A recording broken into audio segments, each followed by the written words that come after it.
Assalamualaikum warahmatullahi wabarakatuh. Selamat pagi teman-teman. Sebelumnya perkenalkan kami dari kelompok 13. Nama saya Firda Kunia Fitri dan teman saya Hanifa Zain Alia. Kami di sini akan mempresentasikan hasil kerja kelompok kami yang berjudul Pertimbangan Etika dan Tanggung Jawab Sosial Perusahaan. Di sini kita akan mempelajari mengenai materi pertimbangan etika dan tanggung jawab sosial perusahaan.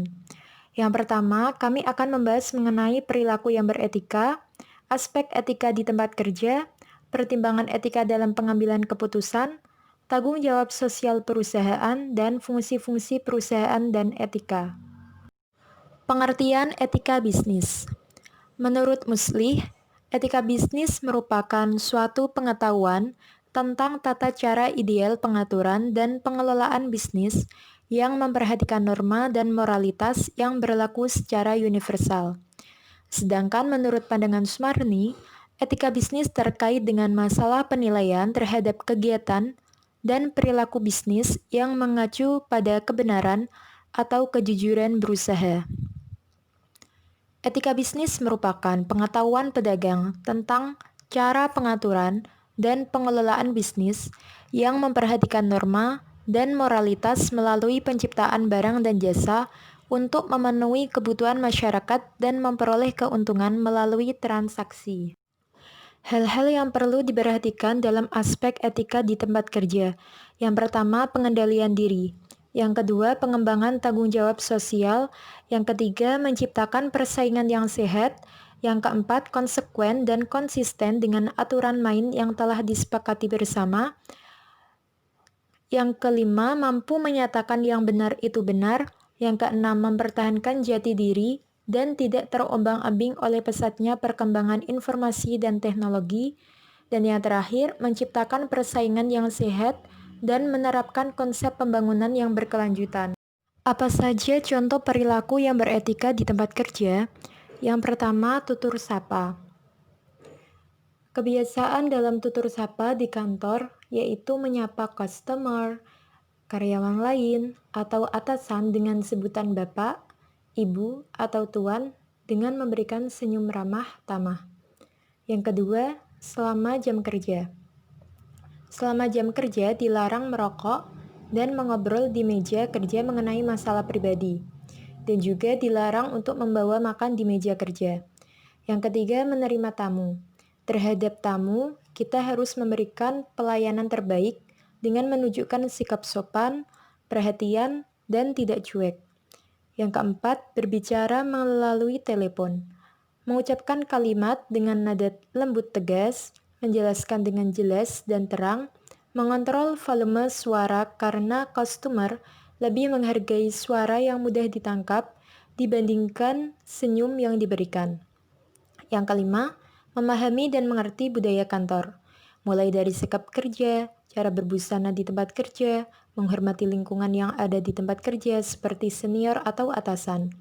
Dan yang terakhir, penuhi tugas dan tanggung jawab. Tidak melimpahkan tugas kita ke orang lain jika kita masih mampu mengerjakannya. Setiap karyawan diberikan job masing-masing sesuai bidangnya. Faktor-faktor yang mempengaruhi kelakuan beretika. Kelakuan beretika suatu perusahaan dan individu saling mempengaruhi. Pada keseluruhannya, faktor-faktor yang menentukan etika dan kelakuan seseorang bersumber dari yang pertama, perbedaan budaya. Yang kedua, pengetahuan yang dimiliki. Dan yang ketiga, kelakuan organisasi itu sendiri. Pengambilan keputusan. Menurut G.R. Terry, pengambilan keputusan adalah sebagai pemilihan yang didasarkan kriteria tertentu atas dua atau lebih alternatif yang mungkin. Sedangkan menurut pandangan Harold and Creel O'Donnell, proses pengambilan keputusan adalah pemilihan alternatif mengenai suatu cara bertindak, yaitu inti dari perencanaan. Suatu rencana tidak dapat dipercaya, petunjuk atau reputasi yang dibuat. Tahap pengambilan keputusan. Yang pertama, mengenal permasalahan. Yang kedua, kita definisikan tujuan. Yang ketiga, kumpulkan data yang relevan. Yang keempat, identifikasi alternatif yang memungkinkan. Yang kelima, seleksi kriteria untuk pertimbangan alternatif yang terbaik. Yang keenam, modelkan hubungan antara kriteria, data, dan alternatif. Yang ketujuh, prediksi hasil dari semua alternatif. Dan yang kedelapan, pilih alternatif yang terbaik. Dimensi pengambilan keputusan melalui etika bisnis. Yang pertama, konsekuensi luas masyarakat. Keputusan etika membawa konsekuensi yang luas. Misalnya, karena menyangkut masalah etika bisnis tentang pencemaran lingkungan, maka diputuskan penutupan perusahaan dan pindah ke tempat lain yang jauh dari karyawan. Hal itu akan berpengaruh terhadap kehidupan karyawan, keluarga, masyarakat, dan bisnis lainnya. 2. Alternatif ganda. Beragam alternatif sering terjadi pada situasi pengambilan keputusan dengan jalur di luar aturan. Sebagai contoh, memutuskan seberapa jauh keluasan dalam melayani karyawan tertentu dalam hal persoalan keluarga, sementara terhadap karyawan yang lain menggunakan aturan yang ada. Yang ketiga, akibat berbeda. Keputusan-keputusan dengan dimensi-dimensi etika bisa menghasilkan akibat yang berbeda, yaitu positif dan negatif.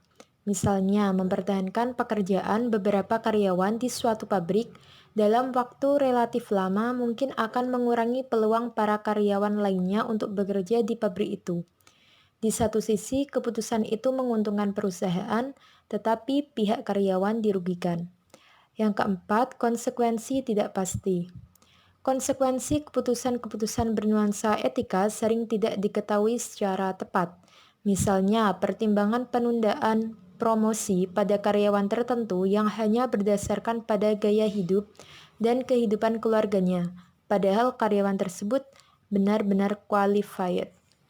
Yang kelima, efek personal. Keputusan-keputusan etika sering mempengaruhi kehidupan karyawan dan keluarganya. Misalnya, pemecatan terhadap karyawan. Di samping membuat sedih si karyawan, juga akan membuat susah keluarganya. Dampak pengambilan keputusan yang tidak etis. Yang pertama, hilangnya kepercayaan masyarakat. Yang kedua, mempengaruhi prestis. Yang ketiga, menurunnya nilai jual produk. Yang keempat, memiliki kemungkinan mendapat sanksi secara hukum. Yang kelima, mengganggu pengambilan keputusan usaha. Yang keenam, dapat dituntut dengan Undang-Undang Perlindungan Konsumen. Dan yang ketujuh, bisnis tidak akan mampu bertahan dalam jangka panjang. Pengertian tanggung jawab sosial. Tanggung jawab sosial perusahaan merupakan suatu komitmen usaha untuk bertindak secara etis, beroperasi secara legal, dan berkontribusi untuk peningkatan ekonomi bersamaan dengan peningkatan kualitas hidup dari karyawan dan komunitas lokal. Tanggung jawab yang wajib diberikan perusahaan diantaranya tanggung jawab terhadap pelanggan, tanggung jawab terhadap karyawan, tanggung jawab terhadap pemegang saham, tanggung jawab terhadap kreditur, dan tanggung jawab terhadap lingkungan. Tanggung jawab terhadap pelanggan. Yang pertama, menjaga kualitas produk dan menjamin bahwa produk yang dijual tidak memberikan dampak negatif terhadap pelanggan. Yang kedua, harga produk sesuai dengan kualitasnya. Yang ketiga, perusahaan dapat meminta pelanggan untuk memberikan umpan balik atas barang atau jasa yang mereka beli akhir-akhir ini, walaupun pelanggan tidak menghubungi untuk memberikan keluhan. Apabila ada keluhan dari pelanggan terhadap produk bermasalah, harus segera diproses dan dapat meyakinkan pelanggan bahwa problem tersebut tidak timbul lagi. Tanggung jawab terhadap karyawan. Yang pertama, mensejahterakan karyawan dengan cara memberikan gaji sesuai waktu kerja, kinerjanya, dan laju inflasi di negara tersebut. Yang kedua, memastikan bahwa tempat kerja aman bagi karyawan dengan memantau secara ketat proses produksi, pengecekan dan perawatan berkala terhadap mesin dan peralatan agar tetap berfungsi baik, serta menjalankan prosedur keselamatan dalam proses produksi. Yang ketiga, menjaga kesehatan karyawan dengan memberikan fasilitas kesehatan yang memadai. Yang keempat, memberikan reward atau hadiah berupa bonus atau tunjangan atau bahkan promosi jabatan untuk karyawan dengan kinerja terbaik. Tanggung jawab terhadap pemegang saham. Yang pertama, memberikan laporan keuangan yang transparan. Yang kedua, tidak menggelapkan hasil keuntungan perusahaan dan tidak mengurangi keuntungan para pemegang saham. Yang ketiga, bekerja keras supaya perusahaan dapat berkembang untuk membayar kepercayaan yang telah diberikan oleh perusahaan. Tanggung jawab terhadap kreditur. Perusahaan yang baik harus dijalankan dengan prinsip akuntabilitas dan transparansi, sehingga semua pihak mengetahui bagaimana pengelolaan perusahaan tersebut dijalankan. Tanggung jawab terhadap lingkungan. Yang pertama, membuang limbah pada tempat yang seharusnya. Yang kedua, meminimalisir limbah perusahaan yang dapat mencemari lingkungan sekitar. Yang ketiga, kebersihan peralatan yang dipakai dan tidak merugikan masyarakat di sekitar perusahaan. Yang keempat, mendaur ulang limbah. Yang terakhir, memperdayakan masyarakat sekitar untuk mengurangi kesenjangan sosial antara perusahaan dan masyarakat. Cara menjamin tanggung jawab sosial. Yang pertama, terhadap pelanggan. Perusahaan menjamin tanggung jawab sosial kepada pelanggannya dengan cara menciptakan kode etik, memonitor keluhan, dan umpan balik pelanggan. Yang kedua, terhadap karyawan. Memenuhi ketentuan peraturan di bidang ketenagakerjaan, membuat kesepakatan kerja bersama, kode etik karyawan, etika kerja, dan lain sebagainya. Yang ketiga, terhadap pemilik. Cara yang dapat dilakukan adalah memberikan laporan kinerja perusahaan secara transparan dan akuntabel secara periodik. Yang keempat, terhadap lingkungan. Cara perusahaan untuk meyakinkan ini misalnya seperti pembuatan pengelolaan sampah, pengelolaan bahan beracun dan berbahaya, pengelolaan gas buang, dan lain sebagainya. Fungsi-fungsi perusahaan dan etika. Perusahaan adalah segala kegiatan yang bercirikan keuntungan dan mempunyai nilai-nilai dan etika yang serupa mengikuti keharusan fungsi-fungsi manajemen. Ada manajemen, produksi, keuangan, personalia, dan pemasaran. Tiap-tiap organisasi perusahaan itu pula akan disusun berdasarkan struktur yang biasanya dibagikan kepada bagian-bagian berikut.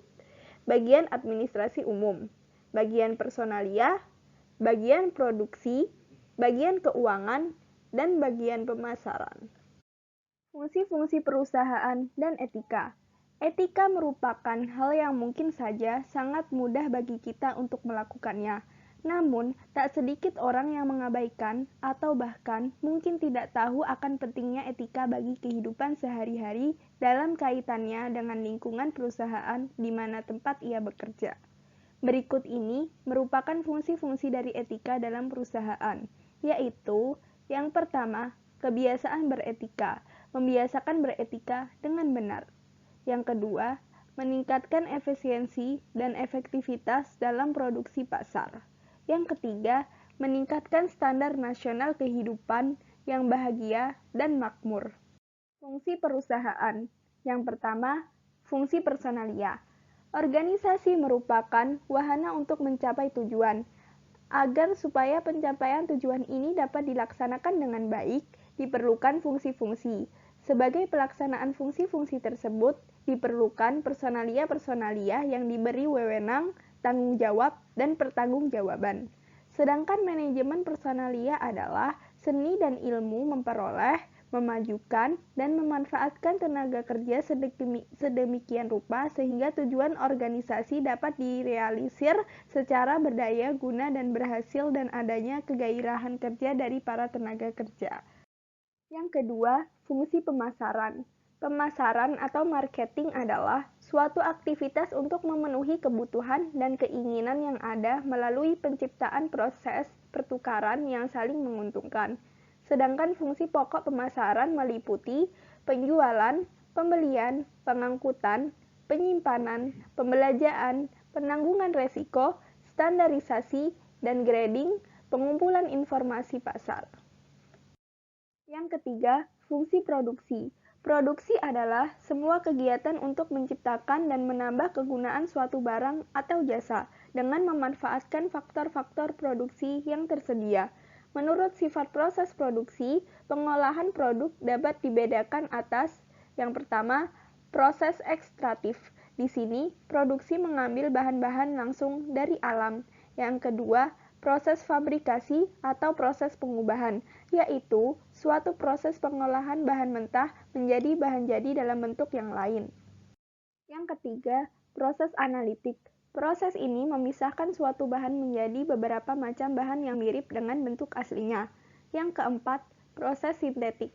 Suatu proses pengombinasian beberapa bahan ke dalam satu bentuk produk dan produk akhir akan sangat berbeda dengan bentuk aslinya karena ada perubahan fisik atau kimia. Yang terakhir, proses perakitan. Proses yang dilakukan dengan cara menggabungkan komponen menjadi produk akhir dan produk akhir tersebut terdiri dari komponen-komponen yang saling berhubungan. Fungsi perusahaan terakhir ada fungsi ekonomi. Ekonomi perusahaan secara umum bisa didefinisikan sebagai upaya organisasi produksi yang digunakan cara atau tindakan untuk mengkoordinir segala sumber ekonomi yang ada guna pemenuhan kebutuhan. Tindakan yang diambil, dilakukan, dan ditempuh untuk meraup keuntungan yang sebesar-besarnya. Ekonomi perusahaan memiliki tugas utama menjelaskan bagaimana ekonomi yang terjadi dalam sebuah perusahaan. Tugas ini seperti menganalisa, memonitoring, menyelidiki, dan berbagi tugas lain terkait keberlangsungan perusahaan. Mungkin cukup sekian presentasi dari kelompok 13. Kurang lebihnya mohon maaf. Wassalamualaikum warahmatullahi wabarakatuh.